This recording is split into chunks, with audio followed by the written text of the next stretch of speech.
Dans les vidéos précédentes, nous avons vu séparément plusieurs notions. La prédiction, la sigmoïde, la loss, le gradient, le learning rate. Aujourd'hui, dans cette vidéo, nous allons assembler ces éléments dans une vraie boucle d'entraînement. Un réseau de neurones apprend parce qu'il répète plusieurs fois le même cycle. Il prédit, il mesure son erreur, il corrige ses poids, puis il recommence. C'est cette répétition qui transforme un modèle au hasard en modèle utile. On garde le même fil conducteur, les emails. Notre objectif est de classer un email en spam ou normal. Pour cela, on transforme d'abord l'email en nombre. Puis, ces nombres entrent dans un neurone qui produit une probabilité, 0 ou 1. La question, c'est comment améliorer progressivement les poids du neurone. Un seul email ne suffit pas pour apprendre. Il faut plusieurs exemples.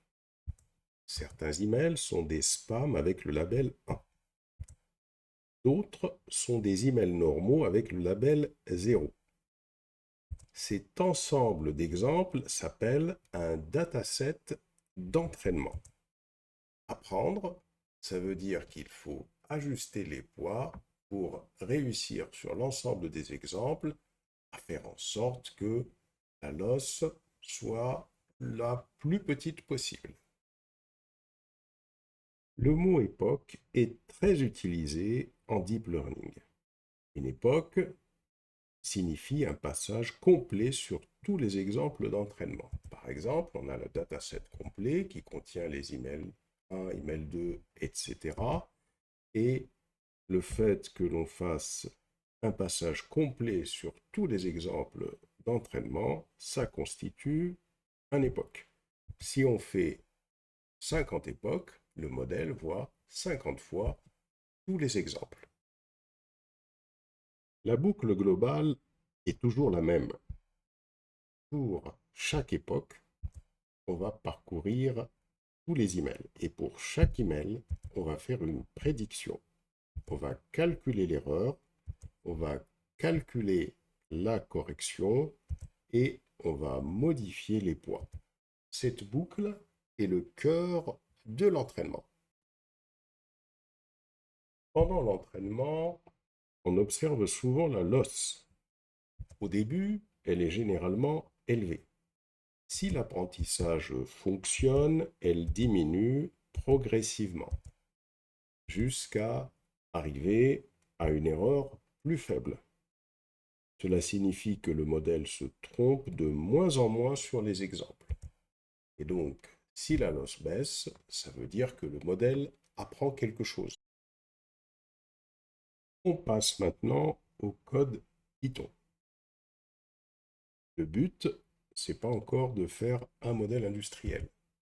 On va préparer les emails, on va initialiser les poids, on va répéter la correction. Et le code va rester volontairement simple, ici, un seul neurone. Le but, c'est de comprendre la mécanique surtout. On passe sur notre code. Or, on va définir nos données et nos mots-clés. Donc avec la librairie NumPy qu'on importe, voici notre dataset ici, et voici les mots-clés. On passe sur Google Colab. Alors on va se positionner ici, une cellule en dessous, et on clique sur code. Et là, donc, on va d'abord importer NumPy. On va ensuite définir nos emails. Gagner un cadeau gratuit. On va définir le deuxième email avec le fait que c'est un email normal, le troisième et le quatrième. Là, on va pouvoir se positionner ici, pouvoir définir les mots-clés. Et donc, l'ensemble de nos mots-clés. Voilà, alors on a notre dataset. Alors bien évidemment, normalement, il faut avoir un dépôt de données, mais là, l'objectif, c'est de comprendre la base. Nous allons transformer un email en vecteur. On définit la fonction email vers vecteur qui va prendre pour paramètre un email. On convertit l'email en minuscule. On définit un tableau vecteur vide au départ. C'est lui qui va contenir la conversion de l'email en vecteur. Et ici, pour chaque mot dans le tableau mot-clé, on va vérifier est-ce que ce mot existe dans l'email. Si c'est le cas, donc à ce vecteur, on ajoute 1. Si ce n'est pas le cas, donc à ce vecteur, on ajoutera plutôt 0. Et là, on va retourner ce tableau vecteur converti en tableau NumPy qui sera de type réel. Ici, on définit une variable x qui va être un tableau NumPy qui va récupérer l'ensemble des emails convertis en vecteur, en tableau NumPy. Donc c'est ce que l'on a ici, email vers vecteur de E for E, c'est-à-dire que pour chaque email, on va convertir l'email en vecteur et on va récupérer ça dans X. Et ici, pour chaque email, on va récupérer le label dans Y. On va afficher le tableau X et le tableau Y. On passe sur Google Colab. Alors on peut rester sur la même cellule pour ce coup-ci et on va commencer à écrire notre code. D'abord, on définit la fonction qui va convertir les emails en vecteurs numériques. Ensuite, dans cette fonction, on convertit l'email en minuscule. On va définir un tableau vecteur, c'est lui qui va contenir la représentation numérique de l'email. On va, dans une boucle, parcourir chaque mot-clé et chaque mot-clé va être cherché dans l'email. Si le mot-clé existe, alors il est ajouté, on ajoute un 1 au vecteur. Si le mot-clé n'existe pas, alors on ajoute un 0 au vecteur. Ensuite, on retourne le tableau NumPy. On va définir un tableau NumPy qui va contenir les représentations numériques des vecteurs et on va définir un tableau NumPy qui va contenir les labels. On va afficher X, on va afficher Y. Toujours très important d'afficher les tableaux avec lesquels on travaille pour voir si ça correspond à ce qu'on veut. On a bien ici un tableau NumPy qui contient l'ensemble des emails et on a un tableau NumPy ici qui contient les labels. Ensuite, nous allons définir le traitement que va effectuer le neurone.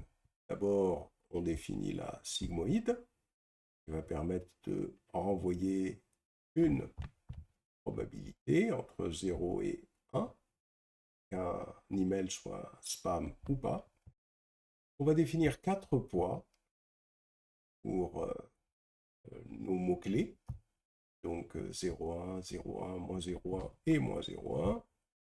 On va définir un biais qui va être égal à 0 ici, et on va définir la fonction prédire. Alors la fonction prédire, elle prend pour valeur x, donc elle prend pour valeur un email, et elle va calculer un score. Alors pour ça, on va réaliser le produit scalaire entre le vecteur x qui va représenter l'email et les poids, et on ajoute le biais. On va alors avoir cette fonction prédire qui retourne une valeur de type probabilité entre 0 et 1, puisque on y applique la sigmoïde. Et enfin, ici, ce qu'on va faire, on va tout simplement afficher, prédire de x de 0, x étant égal à l'ensemble des emails. Donc là, on va passer la première valeur de ce tableau x qui a pour indice 0. Donc on passe l'email 0 pour pouvoir effectuer la prédiction. Et on va aller sur notre Google Colab. Toujours dans la même cellule, on peut se positionner juste après ici et on va commencer à écrire notre code. D'abord, la définition de la sigmoïde qui va retourner une probabilité entre 0 et 1. Ensuite, le tableau des poids défini. On définit un biais à 0.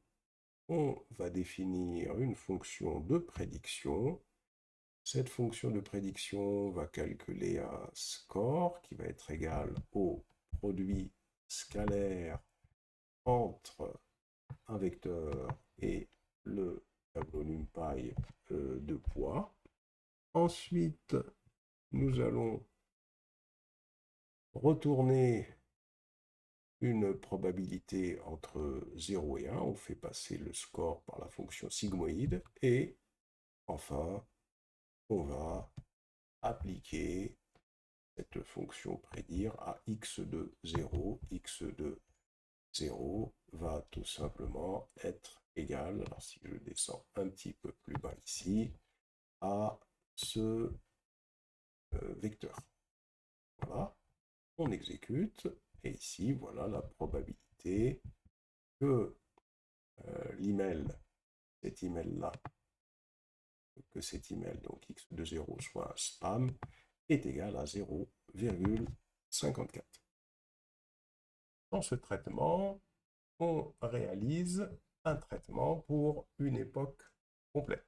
Ça va nous permettre de mieux comprendre comment automatiser un entraînement pour que la loss diminue petit à petit. On part d'un learning rate qu'on va fixer à 0,5. On a déjà expliqué le learning rate. On part d'un epsilon qu'on va fixer à 0,01. Ensuite, ici, on va définir une boucle qui va parcourir, en fin de compte, tous les vecteurs d'email qui ont été définis dans le tableau NumPy grand X, for i in range len de x. Ensuite, on a une variable ici, x, dans laquelle on va stocker successivement chaque représentation numérique des emails. Ensuite, on définit une variable dans laquelle on va récupérer le label, c'est-à-dire la vraie réponse associée à l'email courant. Et on va calculer ici la prédiction pour cet email X. On va tout simplement lui appliquer la fonction prédire. Ça va nous permettre de calculer la loss actuelle, qui va être égale à la vraie réponse, moins la prédiction à la puissance 2. Ensuite, on va, dans un tableau qu'on va appeler gradient poids, initialiser ce tableau avec des zéros, et ici, ce tableau aura la même forme que le tableau des poids. Alors, l'objectif, c'est quoi? C'est tout simplement que dans cette boucle, on va, comme on l'avait fait préalablement, où on avait fixé tous les poids sauf un seul pour calculer son gradient, l'objectif, ça va être, dans cette boucle, de répéter le même traitement pour tous les poids. C'est-à-dire que l'idée, c'est de pouvoir calculer le gradient pour tous les poids. À l'issue de cette boucle, on devrait obtenir un tableau dans lequel on aura un gradient pour chaque poids. Alors, comment on procède ici? On a une boucle for j in range len poids, c'est-à-dire que là, on va avoir cette variable j qui va tout simplement prendre des valeurs successives entre 0 et 1 et donc on va pouvoir parcourir tous les poids, il y en a 4. Et on va définir une variable temporaire qu'on va appeler poids_temp qui va récupérer la copie des poids. Alors pourquoi on fait ça? L'objectif c'est surtout de ne pas toucher aux poids originaux. On va d'abord faire un traitement dans poids_temp comme on le voit ici. Ensuite, on va écrire poids_temp de j égale poids_temp de j plus epsilon. Donc ce qu'on avait fait antérieurement pour un seul poids. On avait fixé un seul poids, tous les poids étaient fixés et un seul poids, on souhaitait calculer le gradient sur ce poids. Donc là, on va le faire pour le poids j, ça veut dire que progressivement, on va le faire pour tous les poids. Donc ici, pour le jm poids, on va lui ajouter epsilon. Ça va nous permettre de calculer une prédiction qui va être basée sur ce tableau, poids temporaire, qui va posséder, qui va stocker tous les poids, qui ne seront pas modifiés, mais le jm poids, lui, sera augmenté de epsilon, comme on l'avait fait pour un seul poids. La différence, c'est qu'ici, on répète le traitement pour tous les poids successivement au fur et à mesure qu'on avance dans la boucle. Donc ici, prédiction plus va être égale à la sigmoïde du produit scalaire de x, donc cet email par les poids temporaires que l'on a ici, et on lui ajoute le biais qui pour l'instant n'est pas modifié. Ça va nous permettre de calculer la nouvelle loss qui va être égale à la vraie réponse, moins la prédiction plus, ici, prédiction plus, c'est la nouvelle prédiction pour un poids modifié pour le jm poids. Et on l'élève à la puissance 2. Et donc ça va nous permettre de calculer un gradient pour le jm poids. Gradient poids de j est égal à loss plus moins loss actuel, comme on l'avait fait précédemment. Donc on a loss plus moins loss actuel, on divise par epsilon. Ça va nous permettre de calculer cette variation qui sera soit positive, soit négative, et qui nous donnera le sens plus bas, on verra, de comment il faut faire évoluer nos poids. Ensuite, ici, on va faire la même chose pour le biais. Donc, biais plus est égal à biais plus epsilon. On va légèrement augmenter le biais également. Et on va faire un calcul de prédiction, donc prédiction plus biais. On va appliquer la fonction sigmoïde au produit scalaire de x avec les poids et on va lui ajouter le biais plus qui est ici. Ça va nous permettre de calculer loss plus biais, donc on va avoir la vraie réponse, moins la prédiction plus biais à la puissance 2. L'objectif, c'est que cette loss pour le biais doit également diminuer. Ensuite, on va pouvoir ici définir le tableau, un tableau gradient biais qui va être égal à une valeur gradient biais, pardon, là c'est pas un tableau, la valeur gradient biais qui va être égale à loss plus biais moins loss actuel divisé par epsilon. C'est-à-dire que l'objectif, c'est en fonction du sens positif ou négatif de la façon dont va évoluer la loss du gradient, eh bien, on saura s'il faut ajouter une valeur au nouveau biais ou lui retirer une valeur. Et dessous, on va calculer le tableau des nouveaux poids. Poids est égal à l'ancien tableau de poids moins le learning rate multiplié par gradient poids. Donc ça veut dire que ici, on va avoir des poids qui vont contribuer à diminuer la loss. Et on fait exactement la même chose pour le biais. Biais est égal à biais moins learning rate multiplié par gradient biais. Donc on va avoir un biais qui va contribuer à diminuer la loss. Et voilà, En répétant cette boucle plusieurs fois sur l'ensemble des emails, petit à petit, on va avoir une loss qui va diminuer. On passe au code. Alors pour ce traitement, on va aller sur une nouvelle cellule. La cellule précédente doit avoir été exécutée, bien évidemment. D'abord, on va définir le learning rate à 0,5. On définit epsilon à 0,01. Epsilon nous permettra de calculer notre gradient. Et ensuite, on va faire notre boucle. Ça va nous permettre de parcourir l'ensemble des emails, des valeurs numériques de ces emails. Ensuite, on récupère dans X la représentation de l'email courant, le IM, et puis, dans une variable vraie réponse, on récupère le label associé à cet IM email. C'est la vraie réponse. Ensuite, on va calculer la prédiction en faisant appel à la fonction prédire définie plus haut. Et puis, on va calculer la loss actuelle qui va être égale à la vraie réponse moins la prédiction à la puissance 2. On va ensuite définir un tableau de poids qui va être initialisé à 0, qui aura la même forme que le tableau poids. Et puis, cette boucle va nous permettre de calculer le gradient pour chacun des poids. C'est-à-dire qu'on va refaire le raisonnement qu'on avait explicité précédemment pour un seul poids.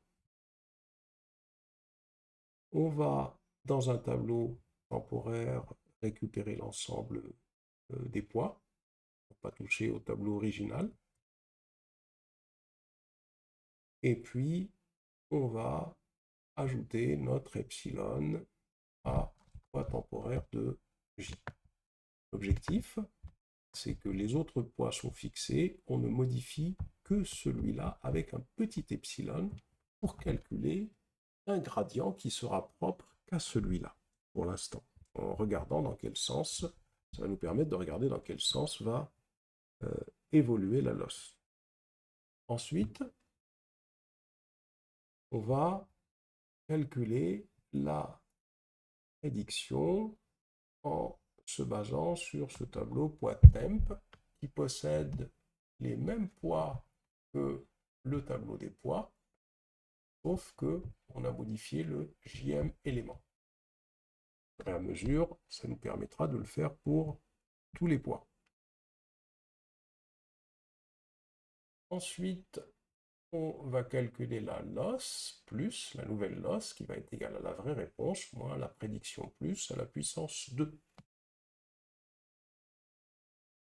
Ensuite, ça va nous permettre de pouvoir calculer le gradient pour le poids J. Pour ça, on calcule la variation entre l'os plus moins l'os actuel et on divise par epsilon comme on l'avait fait précédemment. On va ensuite, pour le biais, avoir le même raisonnement, c'est-à-dire que le biais, on va lui ajouter la petite valeur epsilon qu'on a définie plus haut. Et ça va nous permettre de définir une prédiction pour ce nouveau biais, c'est-à-dire qu'on va faire le produit scalaire entre x et les poids, et on va lui ajouter ce biais plus. À partir de là, ça va nous permettre de calculer la loss pour voir si entre la vraie réponse et la prédiction qui tient compte de ce nouveau biais, on va avoir une diminution ensuite, c'est ce qu'on veut faire. Et on calcule le gradient pour le biais. Le gradient est égal à la loss plus biais, c'est-à-dire la nouvelle loss, divisée par la loss actuelle, lorsqu'on avait le biais précédent, et on divise par epsilon. Ensuite, c'est là où c'est intéressant, puisqu'on va avoir le tableau des poids qui va être mis à jour, comme on le voit ici. Le tableau des poids va être égal à les anciens poids moins le learning rate, on a fixé à 0,5, multiplié par gradient poids. Donc, ça veut dire que ici, on va avoir le poids qui va évoluer, on l'avait déjà expliqué, dans le sens où la losse va diminuer. Et pour terminer, on fait exactement la même chose pour le biais. Donc on va avoir un biais qui va évoluer favorablement pour que la losse diminue. On exécute. Voilà déjà là pour notre boucle clairement explicitée. On a juste généralisé ce qu'on avait expliqué pour un seul point. Là, on a travaillé sur une époque et pour pouvoir tester cette époque, on va réaliser ce traitement pour une trentaine d'époques. On va se positionner ici et là, ce qu'on va faire, on va tout simplement initialiser une variable époque à 30. On va, pendant 30 époques, on va réaliser le traitement ci-dessous. On va initialiser une losse totale à 0, puisqu'il faudra que la losse diminue. Et alors, ce qui est important, c'est bien évidemment de sélectionner tout le code jusqu'ici et de le décaler pour qu'il se place bien sous la boucle for epoch qui est ici, puisque ce traitement va devoir se réaliser une trentaine de fois. Première fois, une deuxième fois, etc. Ce qui est important également, c'est de se positionner ici après la losse actuelle pour pouvoir cumuler la losse totale. On va afficher au fur et à mesure. Donc ici, on va avoir la losse totale qui va être égale à la losse totale plus la losse actuelle. Donc à la fin, on va pouvoir voir si ça diminue ou si ça augmente. Et pour qu'on puisse suivre tout ça, on va se positionner tout à la fin. Et ici, on va demander à afficher pour 5 chaque époque, donc de 5 en 5, et un époque modulo 5 égale 0, eh bien, on demandera à afficher l'époque et la losse totale. Voilà. Donc si je sauvegarde, ce qui est très important, bien évidemment, hein, c'est qu'il faut que les cellules précédentes aient toutes été exécutées au préalable, hein, sinon il risque de vous dire qu'il ne retrouve pas les poids ou autre chose. Et là, ce qu'on voit, on voit l'entraînement. À l'époque 0, la losse totale était de 0,7. Ensuite, elle est tombée à 0,13. Ensuite, elle est tombée et ainsi de suite. On voit donc ici le principe de l'entraînement du deep learning pour pouvoir diminuer la loss. Et donc, pour pouvoir terminer, maintenant qu'on a entraîné notre modèle, on a les poids qu'il faut, on a le biais qu'il faut, eh bien, nous allons finaliser. On va d'abord afficher les poids qui ont été appris. Ensuite, on va afficher le biais qui a été appris lors des 30 époques. On va ensuite parcourir nos emails et nos labels dans le tableau des emails. On va convertir chaque email vers un vecteur numérique. Et puis, on va calculer la probabilité que notre email soit un spam en faisant appel à la fonction prédire de x.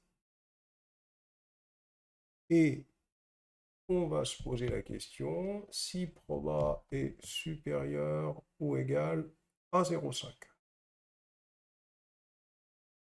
Alors la classe est un spam, et sinon la classe est normale. On affiche notre email et la probabilité ainsi que la classe. Voilà, et on va exécuter. Voilà, ici, ce que nous obtenons. Comme on voit ici, il nous affiche les poids appris lors de l'entraînement. Il nous affiche le biais appris lors de l'entraînement. Pour l'email gagner un cadeau gratuit, la probabilité de 0,927, c'est un spam. Pour bonjour, voici le rapport, la probabilité de 0,071, il est normal. Pour urgent, gratuit, gagner maintenant, la probabilité de 0,927, c'est un spam. Pour bonjour, réunion, rapport, projet, la probabilité de 0,071, c'est normal. Voilà pour ce code. Ce qu'il faut retenir, c'est qu'un modèle apprend en répétant plusieurs époques. À chaque exemple, il prédit, mesure l'erreur et corrige ses poids. La loss doit généralement diminuer pendant l'entraînement. Nous avons maintenant les briques pour passer à Keras. Le cours suivant, refaire ce réseau avec Keras, beaucoup plus simplement, un framework qui est bien adapté pour cela. Mais ce qu'il y a d'intéressant, c'est que à l'issue du cours que nous venons de réaliser, normalement, les choses doivent être très claires dans les esprits et ça va être simple de prendre Keras en main.